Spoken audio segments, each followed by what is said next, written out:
गुजरात का साप्ताहिक मौसम पूर्वानुमान का ये वीडियो आप देख रहे हैं मौसम तक चैनल पर और न्यूज़ मीडिया मंच पर, साथ ही साथ फेसबुक पेज मौसम तक पर। दोस्तों, गुजरात में आज 29 सितंबर से लेकर 29-30 सितंबर और उसके बाद 1, 2, 3, 4 और 5 अक्टूबर के बीच में कैसा मौसम रहेगा, इसकी बात करते हैं 7 दिनों के दौरान। और ये दौरान बदलाव का समय है। बदलाव मतलब सीज़न का समय चेंज हो रहा है। जब 30 सितंबर से मॉनसून सीज़न का दी एंड हो जाएगा, भले मॉनसून पूरे गुजरात से वापस लौटा हो, किसी भी क्षेत्र से लौटा हो या ना लौटा हो, लेकिन सीज़न समाप्त हो जाता है।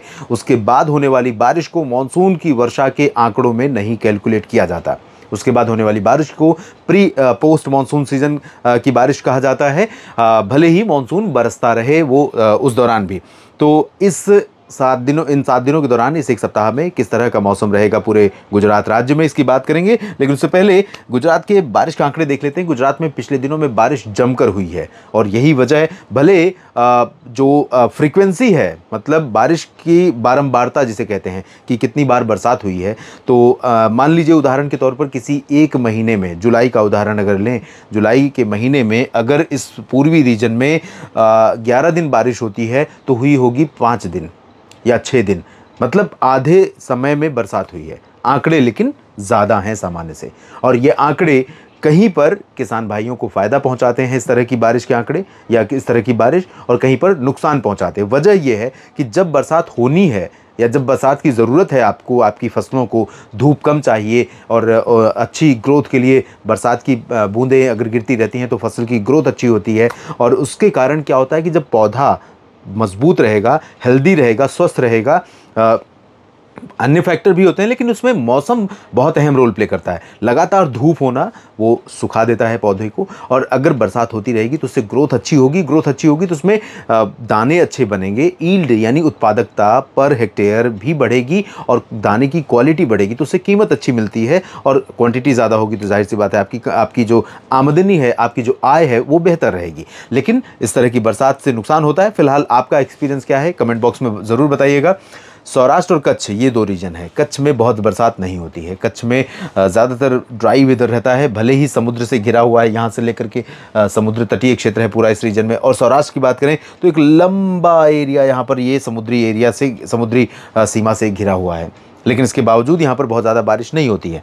आमतौर पर यहाँ पर बरसात होती है 537.9 मिलीमीटर, जबकि रिकॉर्ड की गई है 74% ज़्यादा 936.6 मिलीमीटर इस रीजन में, यानी जमकर बरसात हुई है। और ये बारिश कुछ दिनों में बहुत ज़्यादा हुई है। ये वही हाल यहाँ पर है। 925 मिलीमीटर वर्षा रिकॉर्ड की जाती है पूर्वी हिस्से में, अच्छी खासी बारिश होती है। 1195.6 हुई है, जो 29% ज़्यादा है। तो ये अब तक स्थिति है। और अब अगले 7 दिनों के दौरान कैसा मौसम रहेगा, आइए जानते हैं।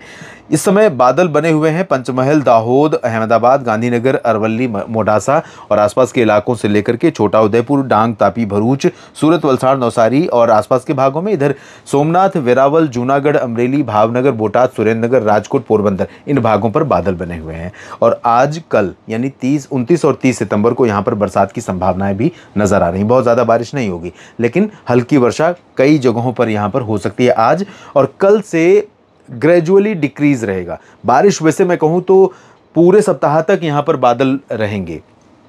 उधर एक तरफ से मानसून वापस लौट रहा है, लेकिन यहाँ आने के बाद थोड़ी सी हवाएं टर्न लेंगी, इस तरह से अरब सागर की हवाएं और बंगाल की खाड़ी की हवाएं भी पहुँचेंगी। तो ऐसे में यहाँ पर क्लाउड फॉर्मेशन या बादल पीछे बनेंगे और यहाँ पर पहुँचेंगे। इस तरह की परिस्थितियाँ गुजरात के ऊपर बनी रहेंगी। और गुजरात में सौराष्ट्र के आधे हिस्से में, द्वारका से लेकर के, द्वारका या पोरबंदर से ले सकते हैं, पोरबंदर, राजकोट और सुरेंद्रनगर से लेकर के नीचे के हिस्सों में, और इधर पूर्वी रीजन में भी खेड़ा, अहमदाबाद, नाडियाड, आनंद, पंचमहल, दाहोद, गोधरा और छोटा उदयपुर से लेकर नीचे सूरत, वलसाड़, नवसारी, इन तमाम इलाकों पर बादल लगातार पहुंचते रहेंगे। और हल्की हल्की वर्षा या बूंदाबांदी की संभावना कुछ एक जगहों पर बनी रहेगी। मैं ये कह सकता हूं कि 30 सितंबर के बाद 1, 2, 3, 4 और 5 अक्टूबर, यानी जो 5 दिन पोस्ट मानसून सीजन के पहले महीने अक्टूबर में रहेंगे, उस दौरान यहाँ पर बरसात की उम्मीदें रहेंगी। लेकिन क्वांटिटी भी बहुत लो रहेगी, मात्रा भी, और एरिया भी बहुत सीमित रहेगा। बहुत सीमित जगहों पर बरसात होगी। और उसके ऊपर के रीजन में मुख्यतः शुष्क और साफ मौसम अब होता हुआ दिखाई पड़ रहा है और अब से लगातार पूरे सप्ताह भर ज़्यादातर जगहों पर यहाँ पर मौसम साफ रहेगा। बीच बीच में पाटन, मेहसाना, हिम्मतनगर या हो सकता है कच्छ में कहीं कहीं पर हल्के फुल्के बादल आ जाएं, लेकिन इन बादलों से कुछ यहाँ पर बारिश वारिश होगी नहीं। मौसम बिल्कुल शांत और सहज बना रहेगा। गुजरात के साप्ताहिक मौसम पूर्वानुमान के इस बुलेटिन में अभी इतना ही। आप लगातार मेरे साथ जुड़े रहिएगा न्यूज़ मीडिया मंच और मौसम तक चैनल पर। धन्यवाद।